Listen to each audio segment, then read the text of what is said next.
Jean-Ernest Pierre, ce qu'on peut dire, c'est que tout est prêt pour demain. On est en train de, quand je dis tout est prêt en termes de planification, j'ai eu plusieurs appels hier soir encore, et c'est intéressant, c'est des gens qui veulent savoir comment aider. Et je leur ai dit qu'aujourd'hui, on va essayer d'organiser des équipes d'aide, parce que jusque-là, c'était entre les groupes participants qu'on s'organisait. Mais bon, comme tu sais, il y a des bénévoles autour de la radio et aussi des gens qui se proposent toujours. Donc, ça sera une équipe élargie. On a parlé de possibilités d'ordre, mais j'ai déjà souligné que tu l'as souligné que la police participait dans la dynamique en termes d'ordre, d'encadrement, etc., etc.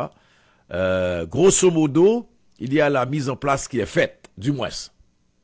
Oui, absolument, parce que bon, on n'a pas improvisé la chose tout à fait. C'est vraiment en équipe où on a posé toutes les questions. Et là, je sais que ça va très bien se passer. J'espère, pour la plupart, avec aussi des gens d'expérience hein, Mhm. dans ce genre d'organisation-là. Franz André de ce monde, Ismaël Robert, oui, on est vraiment en lieu sûr. Je pense que ça va très bien se passer, effectivement. Mais on a besoin encore de bénévoles, oui, pour des gens. Ce qui est intéressant, c'est que les gens trouvent un intérêt. Et C'est ce que j'allais dire. on On a n'est surtout pas... besoin de manifestants.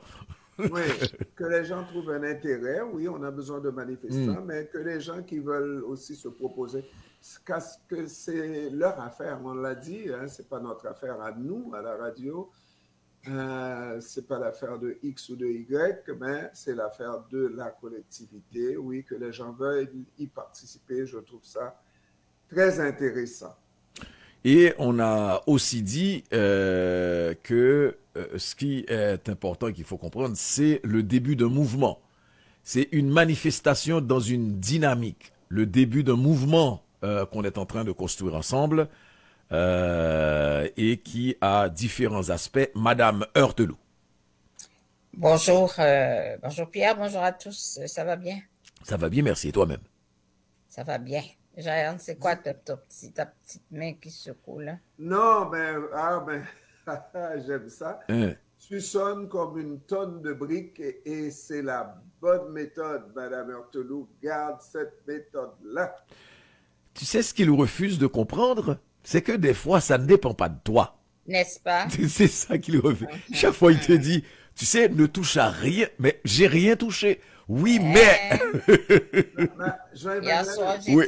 j'étais sur un Zoom hier soir et tout était parfait. Mais oui, mais c'est Je n'ai comme le rien cas. fait ce matin. Non, c'est comme le cas ce matin. Il a raison. C'est-à-dire, c'est comme si tu étais juste en face de moi. Là. Bah, Oui. ok, tant mieux. Ouais, ouais, ouais. Pas pour vous, mais pour les auditeurs. Mais Pour nous aussi, parce que quand ça fait du bruit, c'est désagréable, hein, tu sais. Non, mais pour vous, j'aurais raccroché pour vous. tu aurais tout simplement fermé. Te connaissant, Exact, exact. la connaissant, Jean-Ernest Pierre. C'est Hmm. Elle quoi? aurait commencé par nous menacer. Ah ben, je vais fermer. Ben, si c'était pour vous, oui. Mais comme c'est pour les auditeurs, je reste là. En plus, dans les circonstances, plus que N'est-ce jamais, pas? on a besoin de nos auditeurs vraiment pour embarquer dans cette dynamique. Et je rappelais à Jean-Ernest, pour des gens qui se sont proposés comme bénévoles, etc. Et je dis que, parce qu'il y en a qui ont parlé de sécurité, de ci, de ça, et j'ai dit, bon, la police était là pour ça. Et puis bon, on est en termes de planification avec les différents groupes plutôt en bonne perspective, donc il y a pas de problème de ce côté-ci. Donc il va falloir, mais les gens doivent comprendre que c'est une manifestation dans une dynamique de mouvement à mettre en place, qu'on est en train de mettre en place. Tout à fait. Et puis, on doit dire aux gens que l'annonce de cette manifestation est sur la page de CPAM, la page Facebook de CPAM. Alors allez-y, partagez-la avec vos contacts pour qu'on soit vraiment un bon nombre. Ah non, moi c'est des bombardements à la fois, parce que c'est 3 étapes, il y avait le spot, il y avait le premier jet de spot vidéo, et puis il y a eu le deuxième jet quelques heures après de spot vidéo. Le deuxième, c'est ça net. Donc, donc, je ne sais pas laquelle version qui est sur Facebook, par exemple, mais, mais peu importe, le message est le même. Mais comme on sait, ces médias sociaux-là, c'est pour surtout le visuel, mais ce qui est intéressant dans la deuxième version de spot vidéo, c'est qu'il y a le sous-titrage qui vient avec. Les mots-clés. Les mots-clés, c'est ça. Oui, les mots-clés. Ah non, mais c'est un excellent travail. Et puis, et c'est ça.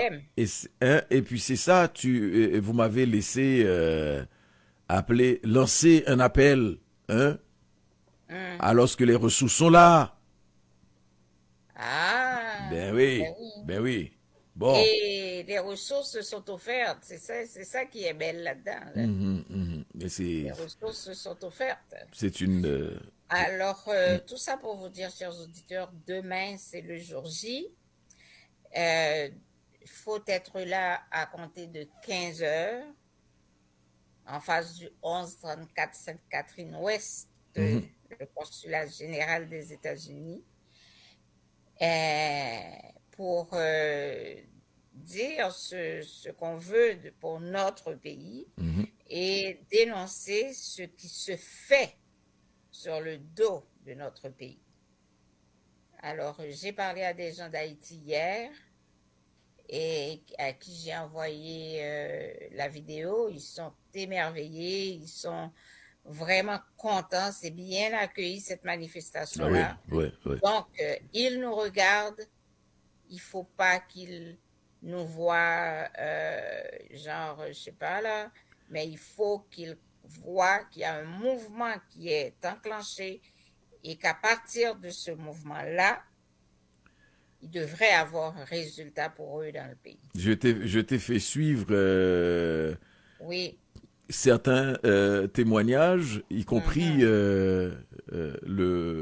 quelqu'un qui est propriétaire d'un grand établissement scolaire, les cours Edmé, le professeur Edmé qui nous a dit ça arrive comme une bouffée d'air frais.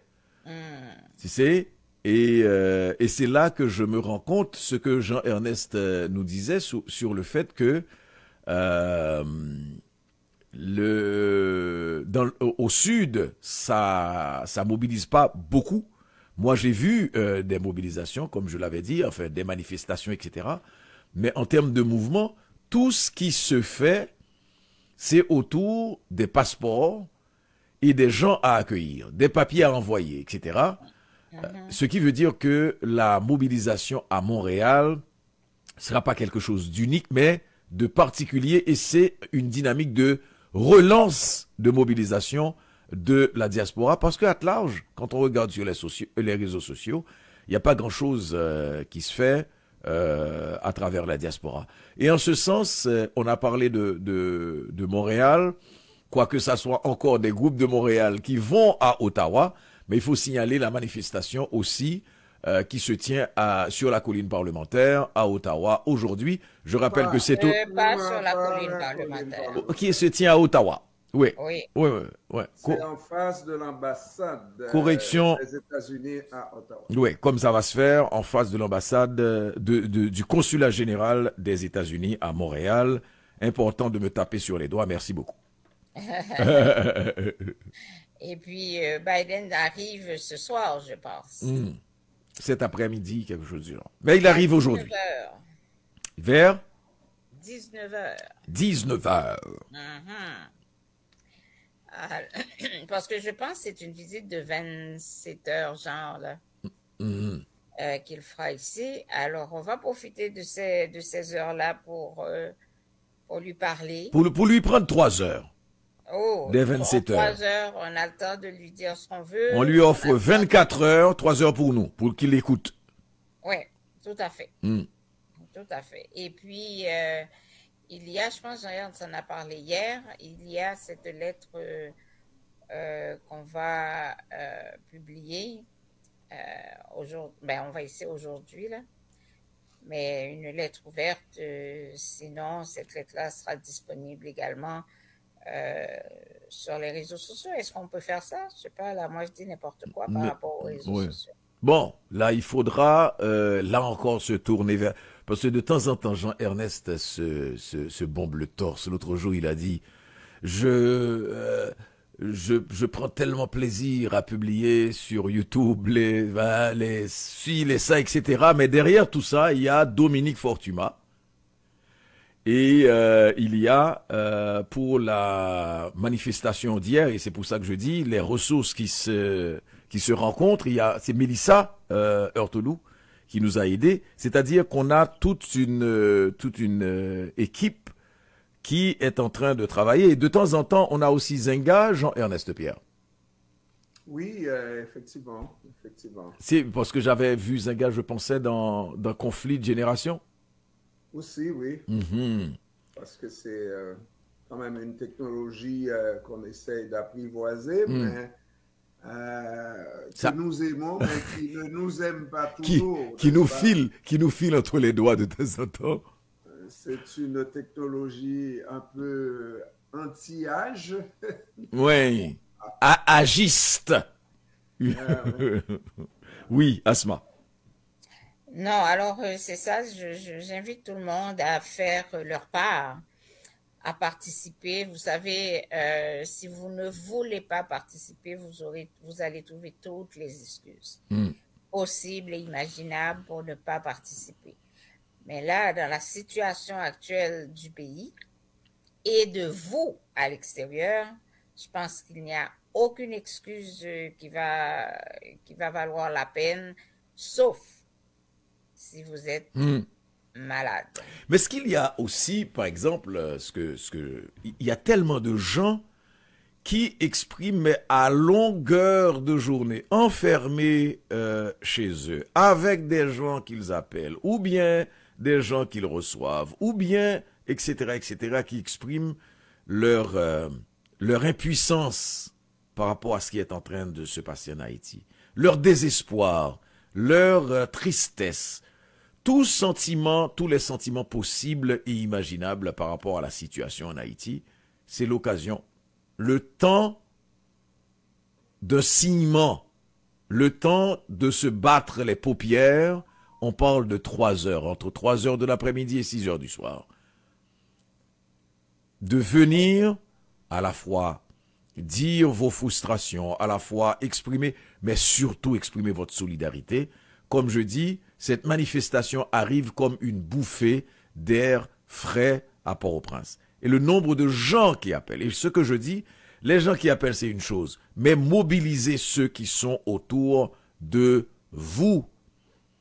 Comme je n'arrête pas de le faire sur Facebook, cette manifestation est l'occasion de dire, nous c'est Haïti, nous sommes Haïti. Tout à fait. Et ça, ce sont mes amis haïtiens, ce sont mes amis italiens, ce sont mes amis français, africains, tout, québécois, certainement québécois, beaucoup qui ont réagi. C'est ça. C'est une manifestation de la communauté haïtienne, mais qui a toujours su compter dans les moments importants sur toutes les autres communautés à l'intérieur de ce Montréal que j'adore. C'est pour ça que je dis toujours, je ne suis pas québécois, je ne suis pas canadien, je ne suis pas haïtien quand je suis à Montréal, je suis montréalais. Ah, tu n'es pas haïtien quand tu es à Montréal? Non, je suis montréalais. Okay. Parce que montréalais, ça veut dire aussi être haïtien. Mais maintenant, s'il y a quoi que ce soit à Montréal qui vise Haïti, je suis haïtien. Viser Haïti dans le mauvais sens, je suis haïtien. Oui, et puis... Tu vois, c'est pour ça qu'on s'appelle JEP. C'est ça. Moi, nous, on s'appelle JEP Mais moi, je suis gonaïvien. C'est ça, JEPG, et c'est ça qui fait la différence. Ah, JEPG. JEPP? Non, non, non, non. c'est Non. JEPC, Carrefour. Ouais. Ah, Carrefour. OK. Non, mais on va arrêter les régionalismes, là. Ah, les deux, c'est quand même Saint-Charles. Alors, la dernière version de notre lettre corrigée. Très bien. Lettre ouverte au Premier ministre du Canada, M. Justin Trudeau, au président des États-Unis, M. Joe Biden. Les sous-signés de la présente lettre ouverte sont tous des citoyens canadiens d'origine haïtienne. Ils profitent de la visite au Canada du président américain pour rappeler aux deux dirigeants nord-américains l'attitude de leur pays par rapport aux difficultés d'Haïti. Il faut mentionner qu'Haïti vit une des pires crises sociopolitiques de son histoire. Des gangs armés occupent plus de 90% du territoire de Port-au-Prince, la capitale. Ces groupes criminels sont armés avec les derniers perfectionnements en matière d'armes automatiques et ne rencontrent aucun problème pour s'approvisionner en munitions et renouveler constamment leur stock. Presque toutes ces armes et munitions sont de fabrication américaine. Elles transitent par des ports et aéroports américains parmi les plus surveillés au monde. Parallèlement, la police nationale d'Haïti ne peut pas acheter des armes fabriquées aux États-Unis à cause d'un vieil embargo daté des années 90, 91, 92. Et quand la police nationale se tourne vers le Canada pour s'approvisionner en équipement militaire, le fabricant est en rupture de stock. Et de toute façon, ce qu'il finit par livrer en attendant est de qualité suspecte, causant des déboires de cette police nationale face aux bandits. Évidemment, il n'est un secret pour personne que le chaos qui est installé en Haïti est le fait aussi de cette communauté internationale avec une présence au pays depuis au moins 1994 de forces armées pour professionnaliser la police nationale et aujourd'hui encore avec le BINU pour aider la justice haïtienne à s'orienter dans le bon sens. Le résultat de tout cet effort est très en dessous des espérances des Haïtiens. Par contre, ce que le grand public des deux pays ignore, c'est ce qui s'est passé au lac Mitch, Canada, en 2003. Une grande rencontre secrète s'y est tenue entre la France, les États-Unis et le Canada, dont l'objectif était de mettre Haïti sous tutelle. Aujourd'hui, devant ces échecs répétés de la communauté internationale en Haïti, les Haïtiens sont en droit de se demander est-ce le plan de la tutelle qui se poursuit, favoriser un chaos total et ensuite rentrer en sauveur avec une tutelle bienveillante permettrait à cette communauté internationale de s'accorder un vrai satisfaction. Naturellement, tout Haïtien qui connaît l'histoire glorieuse de son pays s'oppose d'emblée à une telle perspective. Il espère que cette communauté internationale va cesser d'aider son pays d'une aide qui lui cause tant de maux. Il espère que le Premier ministre Trudeau du Canada et le président des États-Unis et le président Biden des États-Unis comprennent que s'ils ne font rien pour arrêter ce plan macabre et qu'Haïti sombre, l'histoire ne les absoudra pas. Père Montréal, ce 22 mars 2023. Suivent les signatures. Voilà. Et c'est cette lettre qui sera publiée parce qu'en même temps, il y a plusieurs gens qui m'ont signalé le fait que on parle de mouvement. Le contenu de cette lettre, évidemment, avec le passage de Joe Biden qui est mentionné, est ponctuel, mais ça peut être publié aussi après le passage de Joe Biden. On n'est pas obligé de la publier aujourd'hui, demain, ça sera encore valable, puisqu'on parle d'une dynamique, on parle de mouvement. Donc Jean-Ernest Pierre, ça sera peut-être le début de la semaine prochaine, mais les gens vont pouvoir, en français et en anglais, lire cette lettre qui s'adresse à Justin Trudeau et à Joe Biden, en plus de manifestations qu'on organise. D'ailleurs, ça sera plutôt bienvenu dans la continuité du mouvement. Parce que c'est pas vrai que à partir du 25... Après le passage de Joe Biden, c'est terminé. C'est ça. Que les choses vont changer. Exact. Qu'on enverra des bateaux avec des munitions pour aller s'en prendre ou vraiment aider d'une certaine manière. C'est pas vrai. C'est toujours cette aide qui n'aide pas vraiment, n'est-ce pas, qu'on nous apporte, comme l'avion, hein? C'est une aide qui ne nous a pas vraiment beaucoup aidé parce que s'il a continué à pleuvoir, n'est-ce pas, ces balles ou faire arroser de balles la capitale et tous les autres. Ouais. Et puis les bateaux n'ont pas beaucoup aidé. Est-ce que ça a aidé à faire quelque chose? À d'autres projets, on ne sait pas. Ben, c'est ça, la première des choses, il faudrait savoir qu'est-ce que l'avion a été fait. C'est quoi le bilan? Et c'était quoi le plan? Et pour savoir si ça a aidé vraiment. Mais en apparence, il n'y a aucun changement depuis le passage de cet avion et des 2 bateaux et des sanctions. Aucun changement, oui.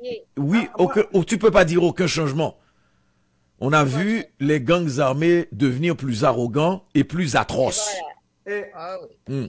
Et je vais peut-être vous amener sur un terrain vraiment des plus fantaisistes pour vous dire que c'est fantaisiste, mais c'est pas rien. T'en fais pas, on est habitué. Alors, vous imaginez, nous sommes à une émission, Jean-Emmanuel, dis-moi, de Jean-Emmanuel, justement. Est-ce que c'est Jean-Emmanuel qui était en ondes un samedi matin, à faire le grand journal d'Haïti? C'est toujours le cas? Non. Ce qui s'est passé, c'est ça qui va nous indiquer, lorsque les gens rient de nous, on peut se dire, moi je vis au Canada, puis je suis Canadien, comme Jean-Emmanuel vient de le dire, là, je suis Montréalais, bon, c'est pas moi, je ne suis pas concerné. Vous allez voir, nous arrêtons cette émission de Jean-Emmanuel pour publier en flash, parce que c'était extraordinaire, que l'ambassadeur Carrière ait annoncé qu'il y a un avion des forces armées canadiennes a tourné dans l'air dans le ciel de Port-au-Prince. Dans le ciel de Port-au-Prince, oui, l'air métropolitaine. Et pour nous, c'est extraordinaire parce que Justin Trudeau, le Premier ministre, avait annoncé les couleurs avec les sanctions et tout ça, mais ça, c'est dans la continuité de l'aide à apporter à Haïti, pas vrai? Et on annonce la chose en flash. Flash mon œil. Parce que si on l'avait su, on n'aurait pas annoncé ça en flash. Oui, mais ça c'est... Oui, comme tu dis, mais ça c'est après, c'est comme pour les gens en Haïti et ailleurs, c'est une période, remarquez, très brève, parce que les gens ont été déçus très vite. C'est la période de ce qu'on a connu pendant le coup d'État de 1991, mais là, à l'avenir, tous les regards, tous les yeux étaient tournés vers le ciel pour voir où passe cet avion canadien. Attention, cet avion de l'armée canadienne. Ah oui. Hein? Et c'est pour ça que on ne veut plus d'aide maintenant. Alors, on ne veut plus d'aide. Quand on dit ça, là, et même si vous êtes qui vous voudrez, lorsque les Canadiens, lorsque les Américains passent dans la farine, les Haïtiens, vous êtes inclus là-dedans aussi. Bien sûr. Il rit de tous les Haïtiens. Absolument, y compris Ismaël. Donc, Ben oui. ça nous interpelle. Je fais exprès parce que je sais qu'il nous écoute. Et qu'il Ça nous disait, moi, on interpelle. me roule pas dans la farine. On est Ah tous oui, roulés dans la farine. oui. Ouais, ouais, ouais. Parce qu'on sait qu'il y a quelque chose qui va se passer. Et ces gens-là font une mise en scène, et c'est Justin Trudeau que je ne comprends vraiment pas, là, comme s'ils étaient mon petit ami, là, mon bon ami, n'est-ce pas?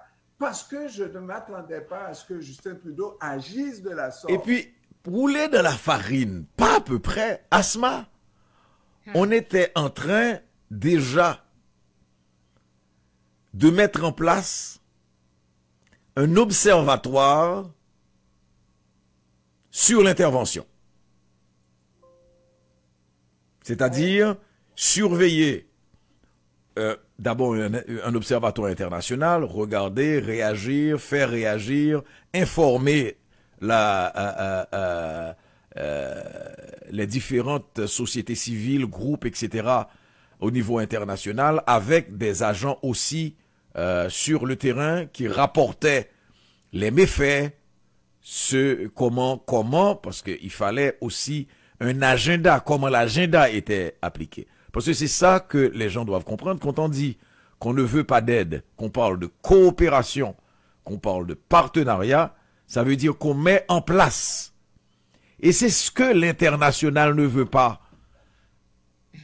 Alors, Jean-Emmanuel Oui. disait ça parce que tu n'as pas terminé. Donc, dans le fait que on ne vit pas en autarcie, ça c'est pour citer encore Ismaël, pas vrai? Le mot choisi de Ismaël, même si on ne veut pas d'aide, ils vont finir par nous aider quand même. Et nous, tout ce qu'on doit faire, c'est de choisir le type d'aide que nous devrions, le pays devrait recevoir. Avec un observatoire, on serait là pour être critique de ce qui se fait dans le cadre d'une, entre guillemets, intervention ou collaboration avec les Haïtiens, mais pour signaler, pour qu'on soit la conscience de la communauté internationale. Quand je parle de communauté internationale, c'est les observateurs. Je parle de ces ressortissants de pays qui œuvrent en Haïti, qui ont une présence ou qui se présentent comme des pays dits amis d'Haïti, mais pour dire à leurs ressortissants, voici ce que fait votre pays, voici ce que fait les représentants du Canada en Haïti, voici ce qu'ils devraient faire, voici ce qu'ils n'ont pas fait. Parce que c'est comme ça, parce qu'il n'y a jamais eu d'observatoire sur la présence de ces étrangers-là en Haïti, qu'ils ont dilapidé énormément de fonds en Haïti, au nom d'Haïti. Je ne sais même pas si c'est en Haïti, et je pense que ce n'est pas en Haïti, c'est de l'argent qui part du Canada, qui est retourné au Canada, de l'argent qui part des États-Unis est retourné aux États-Unis. Et dans le bilan, malheureusement, c'est sur le dos d'Haïti que cet argent-là est dépensé au nom d'Haïti. Mais Haïti a bénéficié quoi dans tout ça? Le choléra, une situation socio-économique vraiment des plus dégradantes. C'est ça qu'on a bénéficié, tout simplement parce que les Haïtiens n'étaient pas à leurs affaires. On s'est fait manger de la laine sur le dos en bon québécois. Alors, avec un observatoire, oui, un observatoire composé de gens crédibles, n'est-ce pas, on serait prêt à dénoncer. Pas dénoncer pour dénoncer, parce que des fois, là, il y a de ces titres ronflants dans les quotidiens haïtiens. Non, c'est pas comme ça qu'il faudrait qu'on soit critique de ce qui se fait. Il faudrait qu'on soit juste et dire les vraies affaires. Pas de faire un travail de partisanerie parce qu'on ne veut pas, non, jamais, jamais du sol, soyons seuls maîtres, etc. On n'est pas les seuls maîtres de ce sol. Les premiers maîtres de ce sol, c'est les étrangers, les Américains. Jean-Emmanuel a dit qu'ils ne sont jamais sortis depuis 1915. Oui, d'accord avec ce que tu vas dire, Asma. Tu ne l'as pas dit, hein, mais je suis déjà d'accord. Eh bien, il va falloir qu'on redevienne les seuls maîtres de ce sol. Absolument. Parce que on a compris que le fait de quand le blanc parle et puis c'est de la bénédiction, c'est la parole de l'évangile et puis on baisse la tête, on dit oui, Monsieur Leblanc. Là où on est rendu, Monsieur Leblanc y est pour quelque chose là-dedans.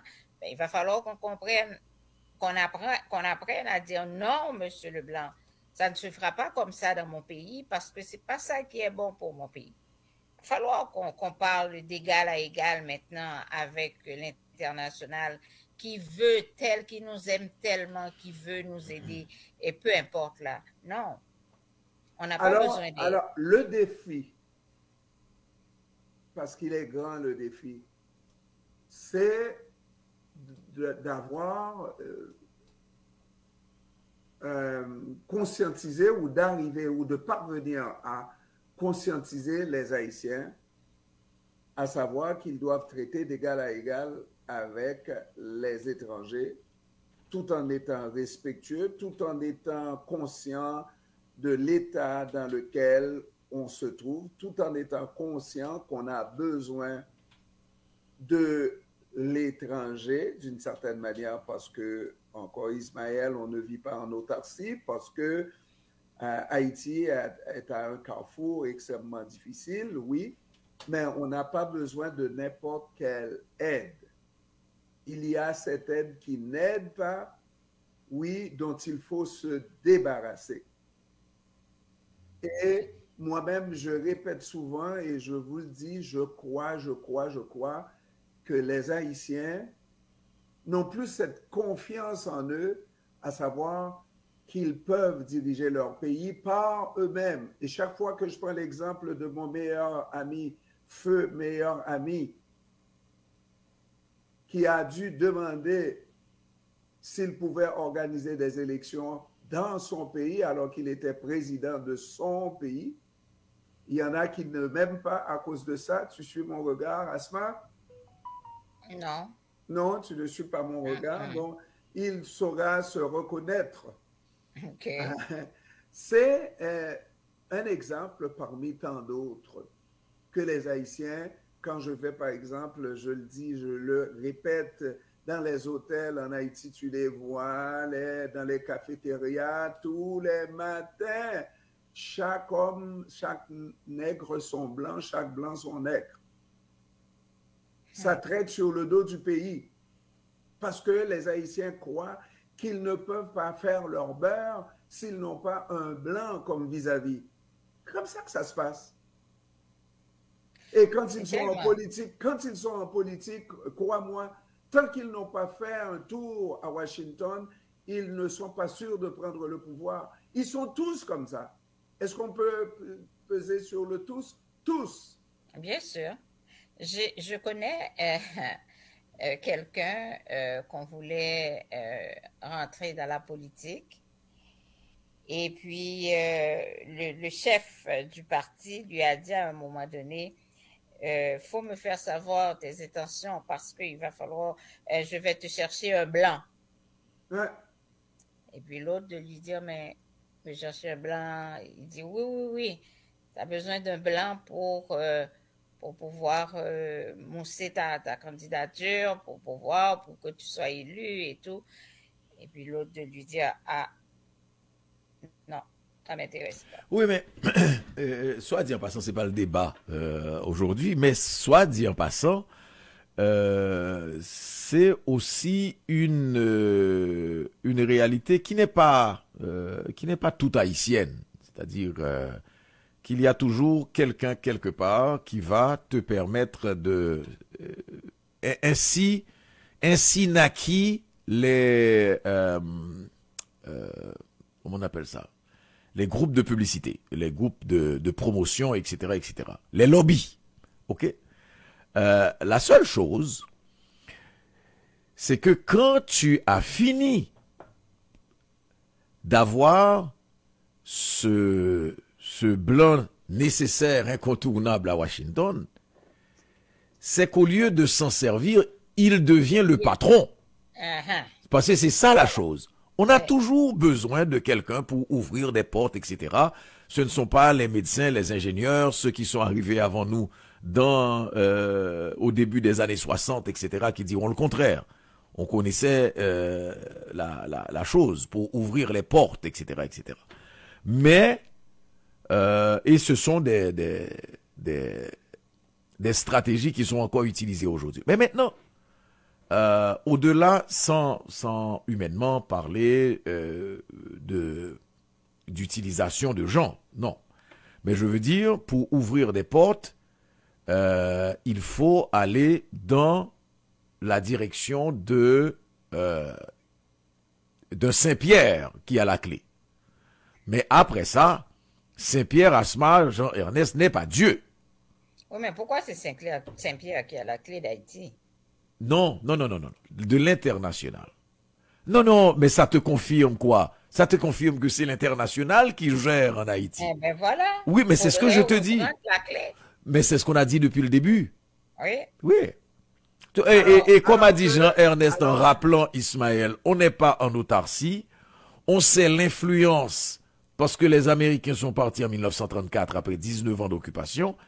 Ils ont laissé des forces d'occupation, que ce soit une bourgeoisie, qui est une bourgeoisie d'occupation, que ce soit une armée, qui est une armée d'occupation, exécutant les ordres, etc., etc.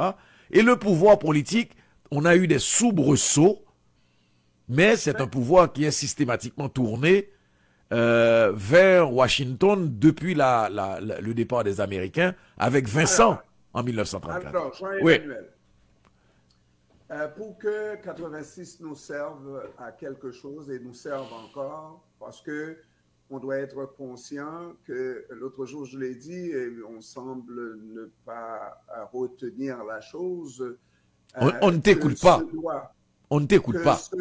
Oui, parce qu'on disait effectivement que la seule chose qui soit un acquis de ce mouvement de 86, c'est le droit à la parole qui a été gagné par les Haïtiens.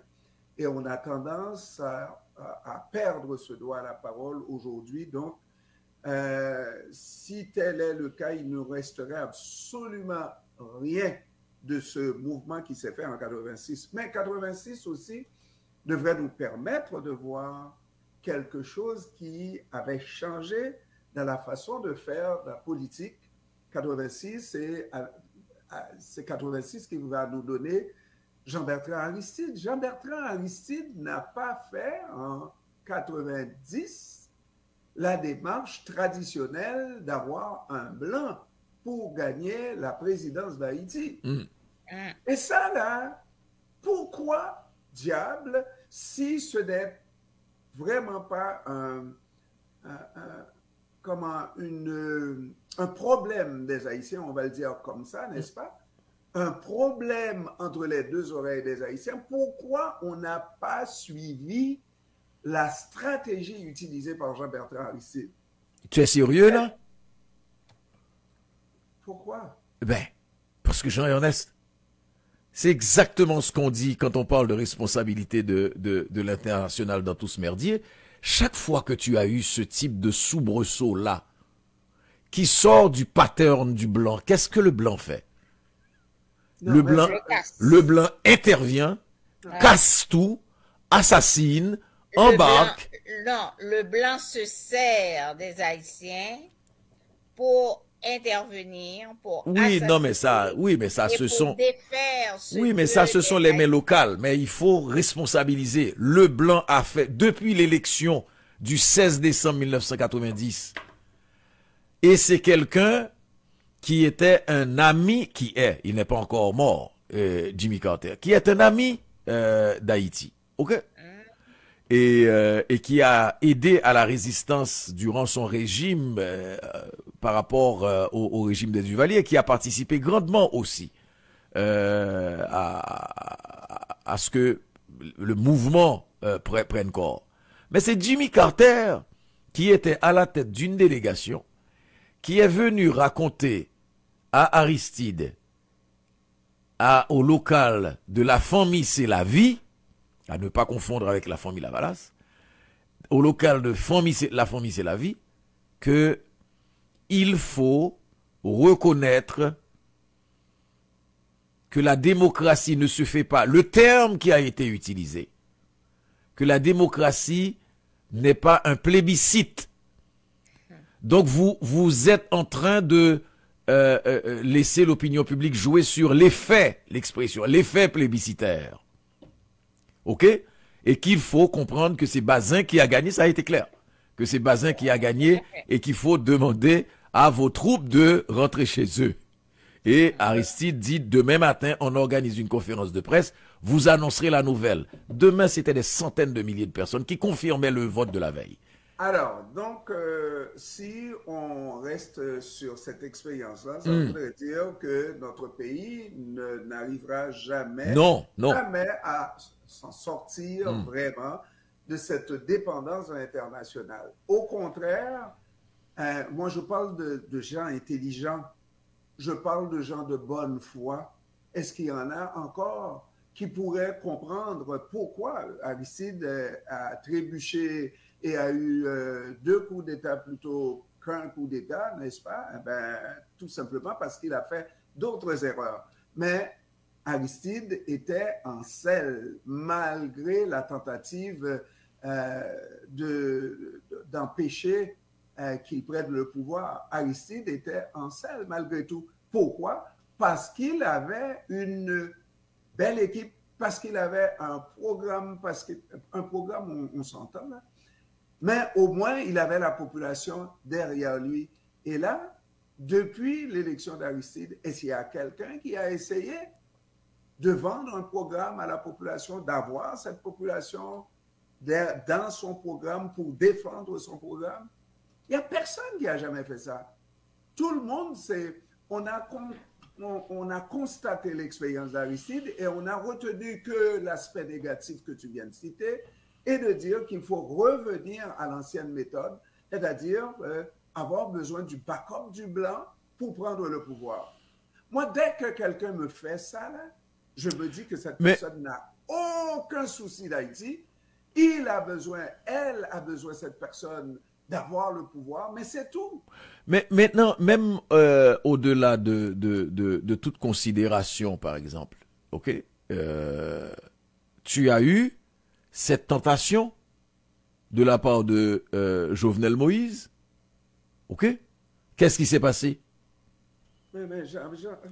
Alors, on sort. Non, tu as eu cette tentation de se défaire de l'international aussi. Tu comprends? Tu as eu cette tentation, bon, pas de l'international, on va parler des Américains, oui. La différence entre Jovenel Moïse... Non, il n'y a pas de comparaison, j'ai commencé par dire. J'ai évoqué, tu comprends? J'ai évoqué le fait qu'il y a eu aussi ça. Et ce que moi, je dis toujours aussi, en parlant de cette manière-là, c'est comme s'il n'y avait rien qui ait été fait. Tu sais? Et je regrette. Vous me direz que c'est encore la même dynamique Lavalas. René Préval aussi a tenté. Sur la fin, il y a eu des dérives, mais René Préval aussi a tenté. René Préval aussi a fait des choses. Maintenant, on a commencé à avoir une dérive complètement autre, en dehors des périodes militaires, etc., etc. La dérive complètement autre a commencé quand le blanc ne s'est plus jamais habillé, a arrêté de s'habiller de soi-disant scrupules en apparence et a décidé que directement, maintenant, il allait nommer les gens. Il allait nommer les dirigeants. Parce qu'avant, on faisait semblant. Là, ils ont décidé, depuis René Préval, de nommer directement les gens. Tu mélanges. Oui. À partir de René Préval, ben, c'est la tactique qui est utilisée, la petite passe courte à toi, à moi. Oui, mais on est en train de parler de l'international. Je te parle d'arriver la façon d'impliquer un peuple pour arriver au pouvoir, c'est d'avoir un plan, c'est d'avoir un projet de société, de partager ce projet de société, faisant en sorte que le peuple se reconnaisse dans le projet de société. Préval était celui qui nous a dit, lorsqu'on lui a demandé quel est ton programme, je n'ai pas de programme. C'était Préval. Mais quand tu dis ça, mais quand tu dis ça, attention, parce qu'après ça, René Préval avait toute une équipe qui donnait des conférences, parce que chaque fois que tu dis les choses en prenant un mot comme ça, je n'ai pas, parce que non, la suite de la phrase de Préval, c'était que tout est priorité en Haïti. Absolument. C'est en ce sens qu'il l'avait dit. Moi, ce que je suis en train de... Sur toutes les priorités. Tu sais qu'est-ce que Michel Martelly lui-même va dire après ça, lorsqu'on lui demande son programme. Les programmes, on trouve ça dans tous les livres, dans tous les... Non, mais ce même Michel Martelly aussi avait son programme. Donc, il faut pas s'arrêter à ça. Et on a vu ce que ça a donné. Moi, quand je donne des exemples, par exemple, j'ai cité Jovenel Moïse. Je n'ai rien à avoir eu, même dans des moments où toi tu étais aux anges, on essayait de te faire revenir sur terre. Hein? Et c'est la même chose par rapport à comment il s'appelait le qui est dans un scandale, qui est sur une liste aussi, celui qui a refait les élections, Jocelyn Privert. Mais est-ce qu'il faut pas retenir que Jocelyn Privert avait réalisé Asma quand on a voulu donner Jovenel Moïse là pour là, que l'international a décidé que c'est lui qui avait gagné, que Mulet avait décidé que c'est lui qui avait gagné haut la main les élections, en menaçant Préval de l'avion qui était sur le tarmac. Ok, il revient, Jocelyn Privert, il a dit: il y a des choses qui ont été révélées, etc. On va refaire ces élections. Le Blanc a dit non.